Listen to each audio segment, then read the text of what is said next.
On behalf of the UK Alumni Association and UK Alumni Career Services, welcome to our second annual Career Management Week.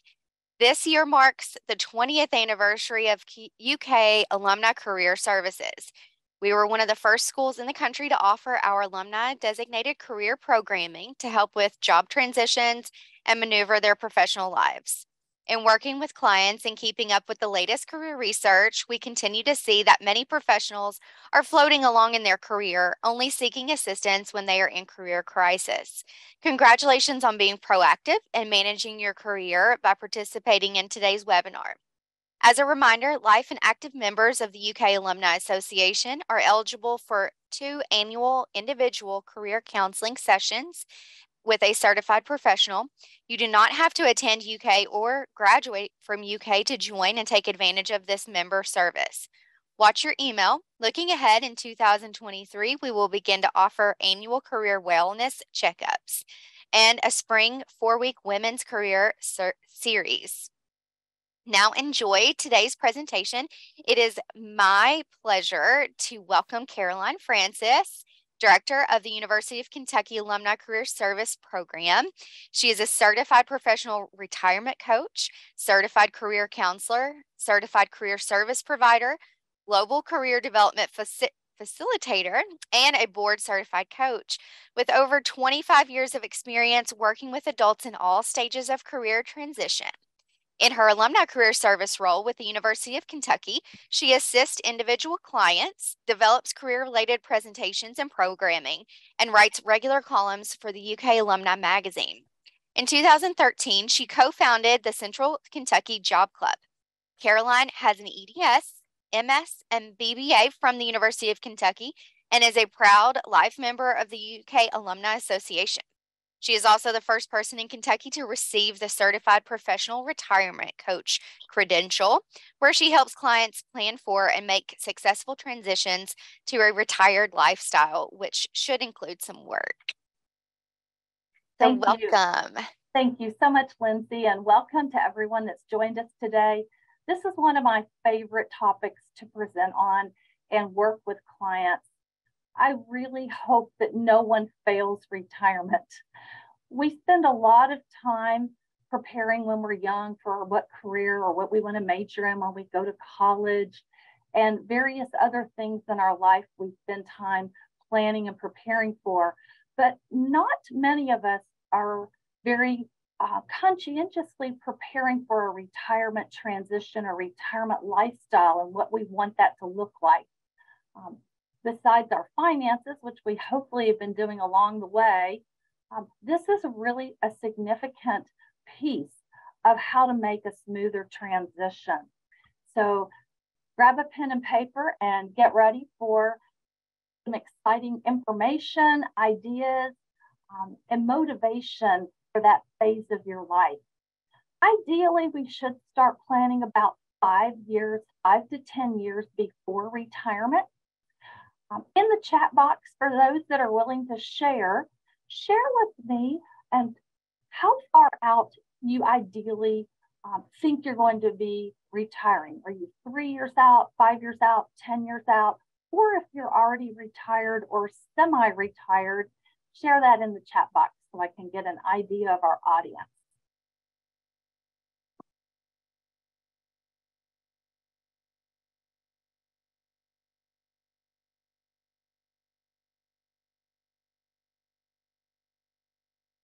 Great, we have a nice range here. I really applaud the people that are more than 5 years out, even 30 years out. These are things to be thinking about all along in order to make that smooth transition.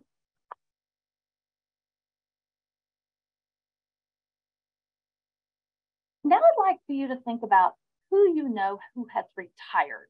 Maybe it was your grandparents or your parents.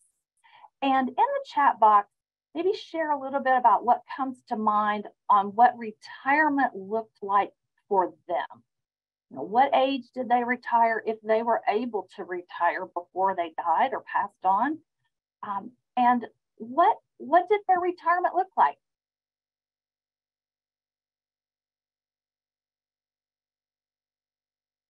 I know my grandparents They spent a lot of time on the front porch rocking. My dad was able to spend time helping take care of the grandchildren. What are people that you know, what did they do in their retirement and maybe a generation or two before you? Okay, and we got to travel, volunteer more in the community. Always good to have role models in life. And if you've had some role models in your life that have done retirement well, that's honestly rare. So really savor those role models that have been good examples on what a retired lifestyle should look like. 10 years ago, I started partnering with UKHR to present a once-a-year workshop on this topic. At that time, there was very little research and information available. And we were blown away by how many people came to this workshop. It was an in-person evening, 2-hour workshop. People drove in from 2 or 3 states to come to the workshop on this very topic. And in the last 10 years, there's a lot more research about what's working, what's not working, advice, and so many more studies and just good examples of what we should be doing to prepare. The word retirement, let's start there. The word is outdated because retirement means to stop working. Well, in reality, the new retirement of the future will most likely include some work by choice or not. So in the various professional associations I'm in and conferences I attend, some of the words that are being tossed around to replace that are semi-retired, middle essence, midlifer, third act, second career, second chance, unretirement, modern elder. So this is some of the new terminology you're going to see. For now, people can identify with the word retirement, but it's going to be changing in that it will include work. These are some trends I'd like to share with you that we're finding in the literature, and you might even be one of these statistics. People are living longer.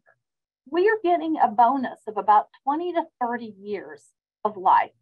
And researchers are looking at it more as 20 to 30 years more in the middle of our life versus tacked on to the end of our life. So that's going to give us many more years to live, to learn, to work.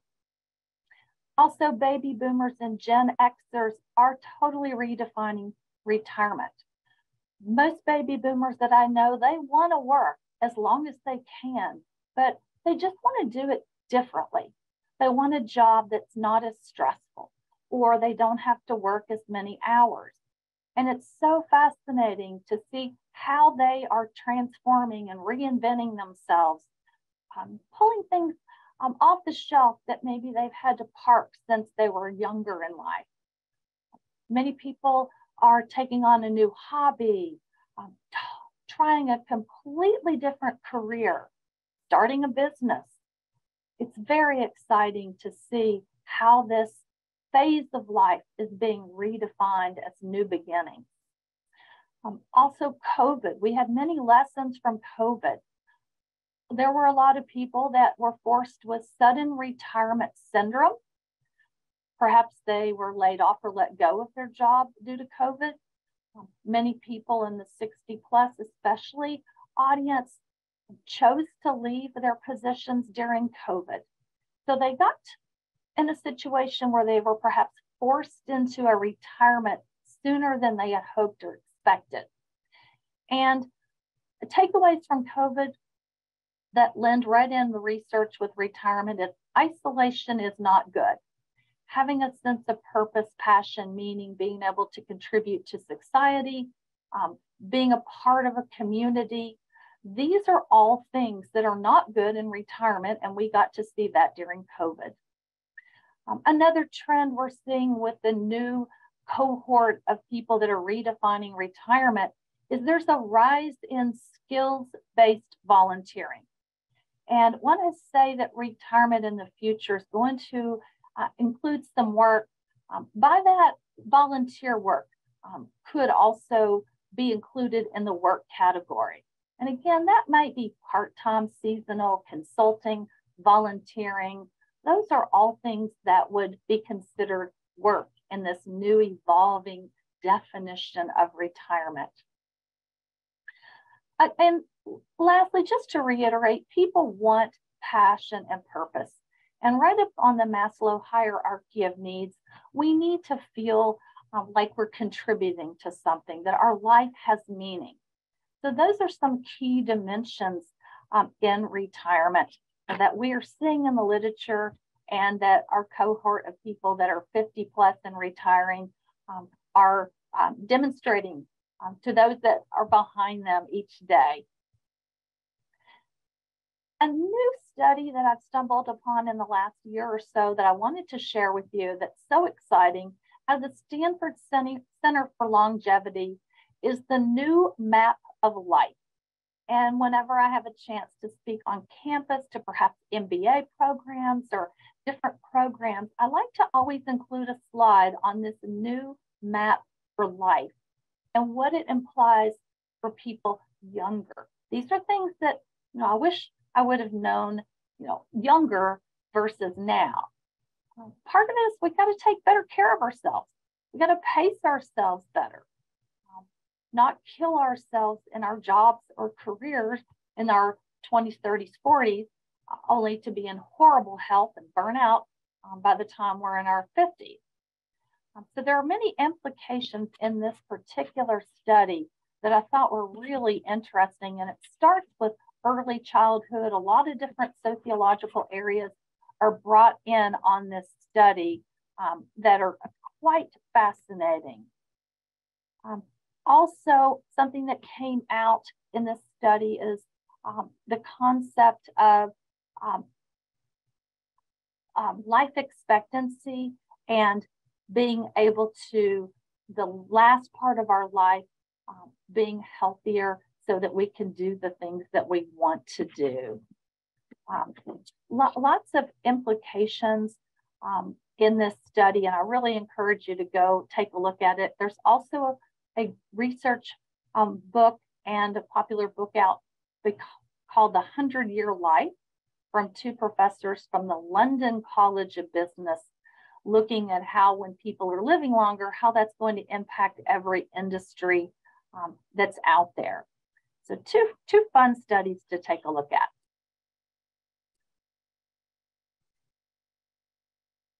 Let's talk about how to make those transitions smoother. In working with clients that are preparing for their transition, their encore career, the next phase, the next act, these are 4 areas that I like for them to spend time on, and we check in on these when we have follow-up sessions. So the first is our physical health. And we've alluded to that a little bit earlier on how important our physical health is. But health span versus lifespan. And for a civilized country, we are not doing too well on matching our health span with our lifespan. Unfortunately, in the United States, we spend 12.4 long, painful years dying. So unfortunately, many people are not able to work and enjoy their retirement years because this is when our health often starts to decline. In the chat box, I'd like for you to share something that you would like to do physical health-wise to help prepare yourself, be in a better place when you retire, or for those that are just starting to retire, is there something you have adjusted in your lifestyle now that you have a little more time so that your physical health is in better shape? Take a few minutes to put some of those in the chat box. If you still have some good insurance, if you haven't retired, that 5 years to retirement is always a good time. Yeah, I need a hip, a knee, a shoulder, anything like that done. Always a good time to do it while you have some decent health insurance, hopefully. thing, exercise, work out. And as some of you have taken up walking, many people join the gym for the first time 2 or 3 years before retirement. COVID actually did help people get in a little better shape. I've had several clients said, during COVID, when I was locked down, I actually started walking 2 miles a day. And surprisingly, I've taken off 20 pounds doing that. Cooking more, good. Eat better, losing weight, 30 minutes of cardio, awesome. I have my clients keep a journal, and this is one of the tabbed sections in the journal, physical health. And ideally, being able to match our health span with our lifespan, where we're as healthy later in life as possible, so that we don't have to have that 12.4 years of a painful decline. So that we're able to do the things that we want to do, that we've dreamed of doing our whole life when we have the time. I also want to call your attention to the Blue Zone study. I've found these fascinating. In the early 90s, Dan Buettner, who was a National Geographic reporter, stumbled upon 5 communities in the world where people seemed to live a lot longer. So it became his personal mission to study these communities, everything about their lifestyle. Why did they live longer? Those 5 communities became known as the Blue Zone. And there's quite a few books and articles out on those. But one was in Ikaria, Greece. It's an island in Greece. And just before the pandemic, there was an extension agency trip that went to Ikaria, Greece. Some of you may know people that went on that trip from UK. Part of it was studying that island, and they actually got to live with a family on that island for a week. And what an interesting cultural exchange. Another one is Okinawa, Japan, Barbagia, which is the region of Sardinia and Italy, Loma Linda in California, Nicoya, which is the peninsula in Costa Rica. Those are the 5 Blue Zone areas where people tended to live longer and have a better quality of life. And some of the findings, not surprising, that you'll read about, diet, exercise, alcohol, some, but not too much, stress and friendships were very critical for people living longer, healthier lives. These were areas where they had a large number of people living to 100 and beyond. 5 best friends also came out of that study. And this would be people not in your family. And this was especially obvious in communities where women, which is the norm, tended to live longer than men. They found that women had a pod or a group of 5 people they considered their best friends. And they spent regular time with them. They helped each other. They socialized.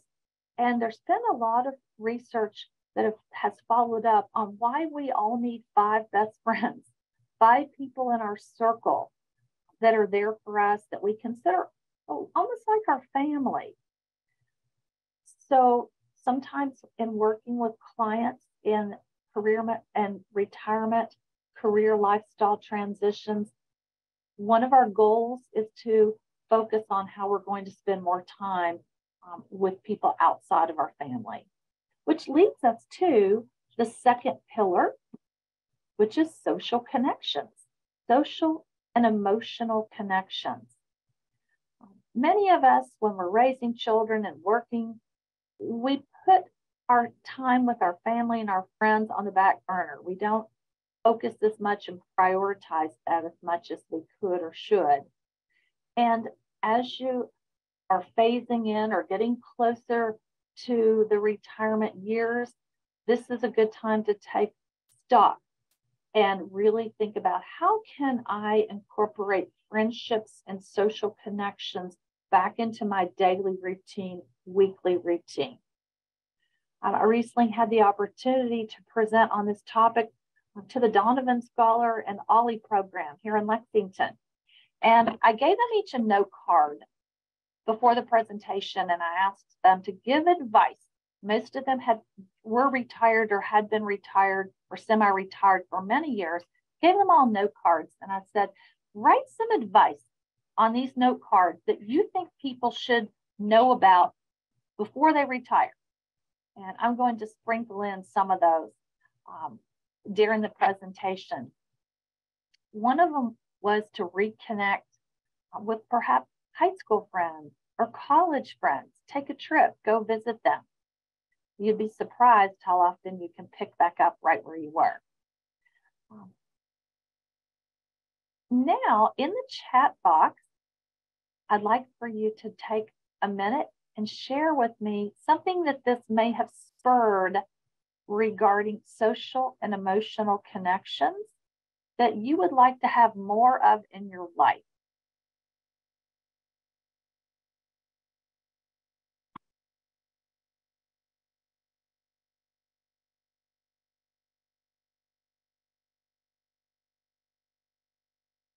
How would you like to be better connected socially or emotionally with people as you transition into this phase of life?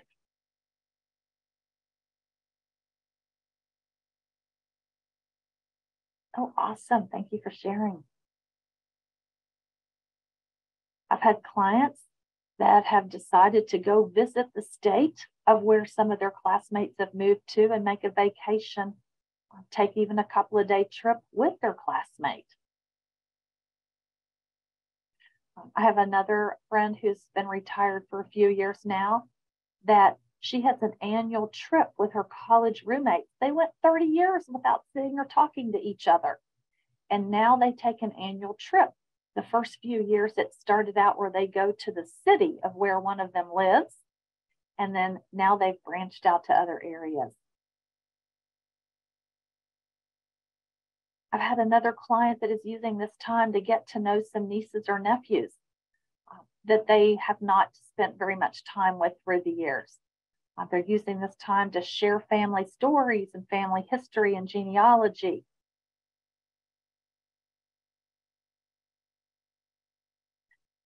One of the note cards from the Ollie presentation a couple of weeks ago, someone said, find a buddy you can exercise with. So then we knock off pillar 1 and pillar 2. Have a regular exercise buddy. But be thinking in your journal or as you're taking notes, who are your 5 closest friends? And if you don't have 5, then use this as a time to be thinking about, wow, I need a few more friends, and what can I do to develop some friendships? That's friendships take time to develop, but research shows it's so important in our well-being, our health and our well-being. Our next pillar is learning. And there are so many things that I still want to learn. Learning, Mark Twain said, if you stop learning, you're old. Whether you're 12, 50, or 80, if you stop learning, you are old. Let's hear in the chat box some things that you want to learn still.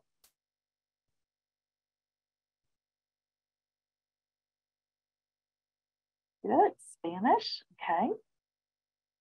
And I want to learn an instrument. I didn't grow up in a musical home, and I would love to learn how to play an instrument.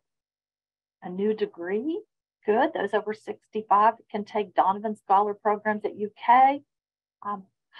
Over 100 universities around the country also have an Ollie program. We do have one here, which is a wonderful program we have here through UK in the Lexington area, where people can take personal interest, cultural interest, short-term courses. And some people have told me they want to learn calligraphy or a form of art or dance. Part of aging well and making a transition is having new hobbies. So what are some new hobbies you would like to learn or develop? And I encourage you not to wait too long to start those, even well before retirement. It's time to take a class, dabble, explore. That's another tab in the journal. The third section is what are you still curious about or want to learn? Also, the Road Scholar Program, that's ROAD, used to be called Elder Hostel, is a wonderful way to travel inexpensively around the world and take a short-term class, like a one-week class, where you're often housed in a dorm at a university or a campus somewhere in the world, and you get to take classes that are relevant to that area of the country or the world. And next, pillar number 4 is work and purpose. A strong sense of purpose is highly related to our risk of mortality after 50.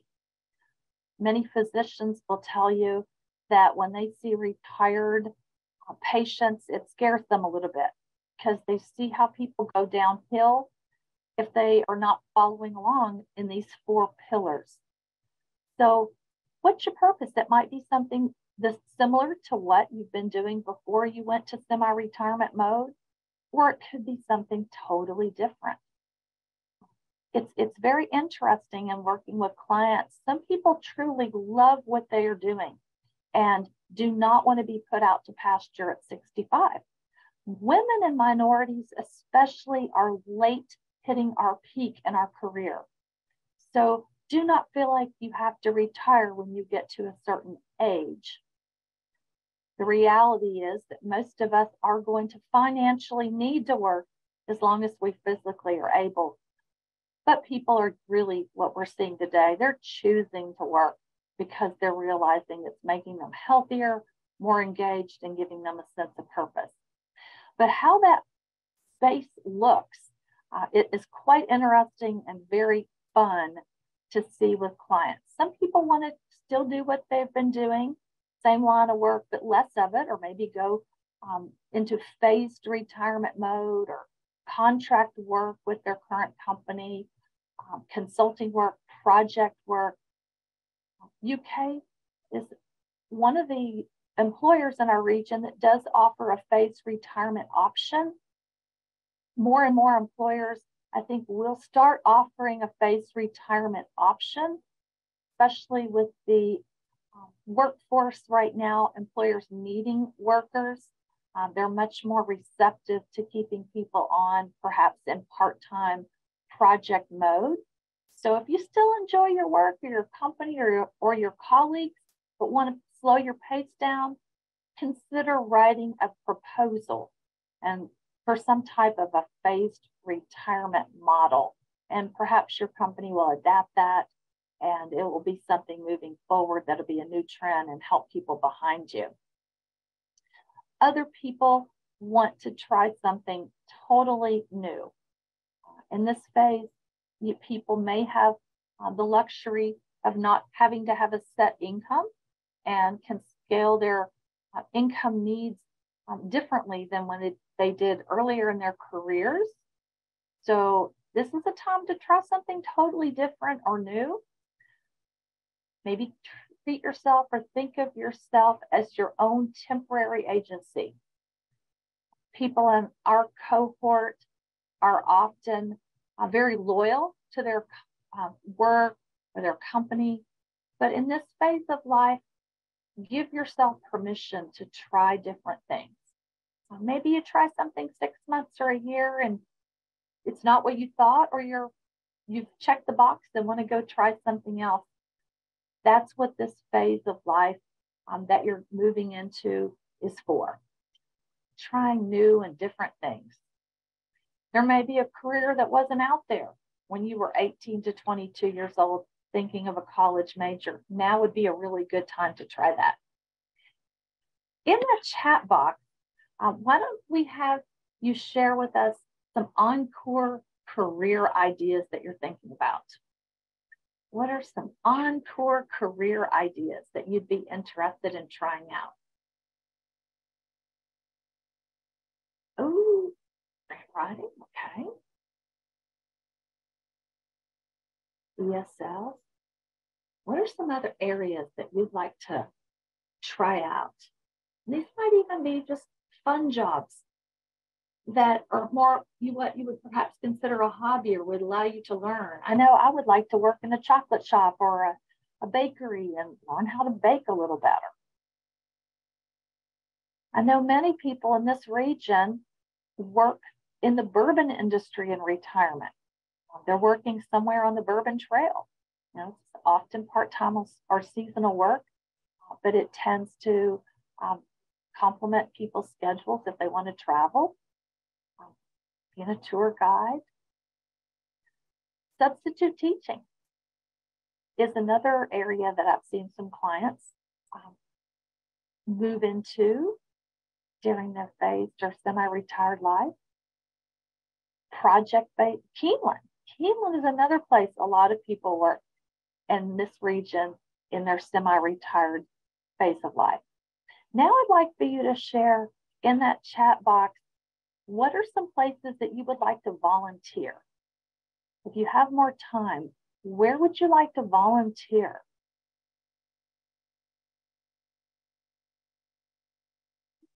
Animal shelters. We have one alum that started working with the radio eye here in Lexington. Before he retired, he would go in on Saturday mornings and read the sports. That eventually turned into a part-time retirement job. Carnegie Center, Writing for the Hope, all incredible places.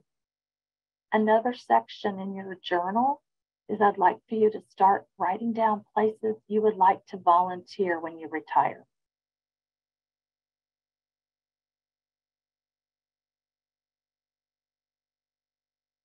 Ken Dykewald, who's very well known in the retirement research area with AgeWave Institute, he has found that retired Americans spend 47 hours a week watching TV. And his goal is to have America create a program much like Peace Corps, but he proposes calling it maybe Elder Corps or Retirement Corps. And that would be an opportunity for people to make huge impacts in our community by volunteering more hours each week. All right, let's talk a little bit about what are some of the reasons that people continue to work. Some people just really enjoy what they're doing. The camaraderie of their team, their industry, or their work fulfills maybe their need for achievement or contributions.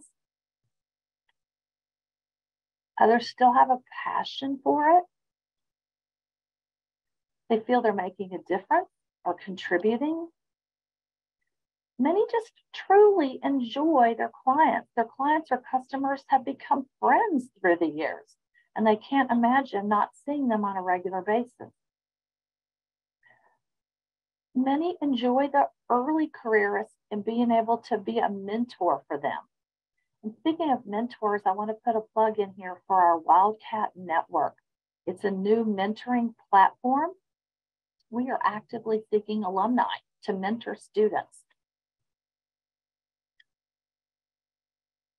It could be flash mentoring or kind of a one and done type mentoring, or more long term.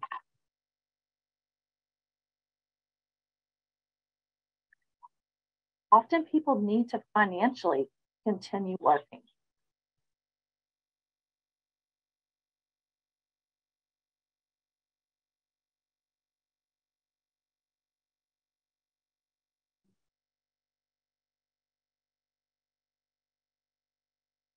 And then here's one of my favorites.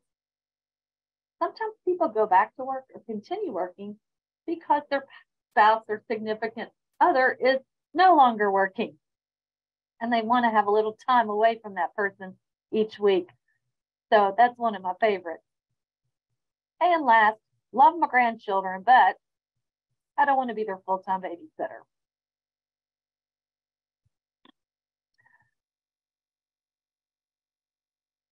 What are some other reasons that you might want to continue working? Let's add those in the chat box. What have I missed here? Oh, good point. Often it's insurance.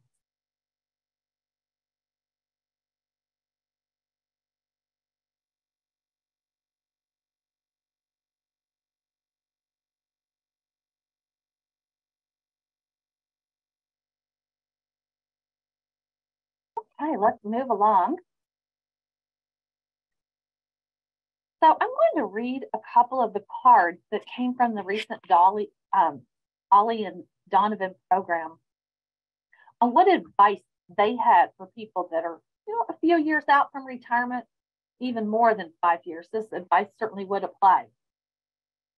One said to find a new job, either paid or unpaid, find an exercise partner. Another one said pick a hobby or go back to a hobby that you've had to put away for a while. Another one said get rid of your TV, declutter your house, stop eating fast food, develop a detailed budget, join a Silver Sneakers or Y in your area. Have a plan for your new semi-retired life. Have a schedule, stick to a schedule. I thought this one was interesting. One person said, don't retire until you are ready, not at a set age. So that's something we all need to take to heart. Don't retire until you feel you're ready, and then always have a plan on what that will look like. Travel while you can and while you're healthy, even if it's before retirement. Those were a few pearls that came from that recent presentation.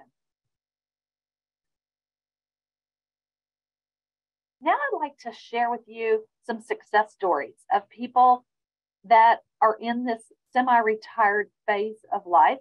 One is Grace Gurrell. Grace and I used to work together in the 90s here in the College of Ag at UK, and she posted this on Facebook and back a few months ago, and I thought this said it so beautifully. What happens when you retire? She says, if you're lucky, you get the chance to try new things and reinvent yourself. That is why you may have seen 2 career updates from me in 1 week. She says, I love Lexington, and this summer the Lexington Visitor Center hired me to work 1 day a week at their beautiful visitor center and to tell visitors all there is to do. Next, she says, I love college students. Because I have taught many UK athletes, athletics contacted me to see if I would work part-time to help their students with their career plans after college sports and to get their alumni engaged in helping them grow. And how could I turn that down? She says, if it brings joy, so when you retire from a full-time job, I highly recommend that you find where the parts of your job are that brought you joy and still use them. Last year, I had the privilege of getting to meet Tom Haley.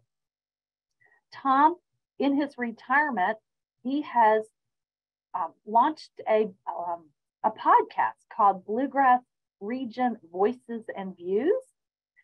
He retired around 70 and has been doing this blog, and he calls it his senior project.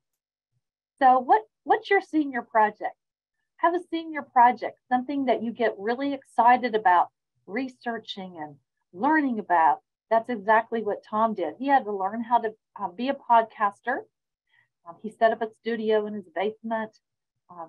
He's just a fascinating man, and I really enjoy his podcast. Rick Mason. Rick's the director of professional recruiting at the UK Gatton graduate program. And he worked many years in the shoe industry, Nike, to name one of the big companies he worked for. The UK grad, and at 62, found himself between opportunities, but wasn't ready to stop working. Learned about a recruiting job at UK just by randomly looking at the job board, applied, and has been doing that the last several years. Rick's a great example of an encore career. He says the students revitalize him, they give him energy, he's learning. He doesn't see himself retiring anytime soon. He absolutely loves his encore career. At this time, I'd like to have you share in the chat box what are some of your takeaways, and also to see if you have any questions for me in the chat box on how to make that transition to the next phase of your life. And I hope that today is giving you some inspiration to make it the best phase of your life, but to also really recognize how important it is to plan for it.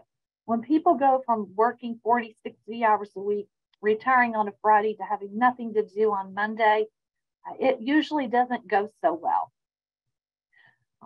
You're not going to have many people, when you ask them, how's retirement going, tell you that it stinks or that they wish they wouldn't have done it, because, well, honestly, we don't really feel sorry for retired people when they complain about being retired. But the reality is there is a lot of depression in people that are retired. Sometimes alcohol and drug use goes up. There is a phenomenon of gray divorce, where there's a rising number of divorces as people move into this phase of life. So I hope some of the takeaways today and some of the tips will help you make that transition and prepare for that transition in a successful manner. Any questions, Lindsay, that I should address? I haven't seen any pop up. Haven't seen any. Okay. As a final reminder, again, have any questions in there or takeaways in that chat box, I'll be happy to address them. But Encore Career Coaching, Transition to Retirement Coaching, is something that is a member benefit of members that are active or life with the UK Alumni Association. You can schedule an appointment to meet with me by Zoom or in person. This has been a really fun area to help our alumni and friends prepare for and transition into. In addition to keeping us in mind, Alumni Career Services, for those that are earlier in their careers and maybe want or choose to make a transition, keep in mind that we are here to help support you. Okay, well, if there's no questions, we'll go ahead and close out today's session. Thank you for joining us, and we really appreciate all that you do to help represent UK so well in your communities, and for all that you do to give back to our students and alumni. Thank you, and go Cats.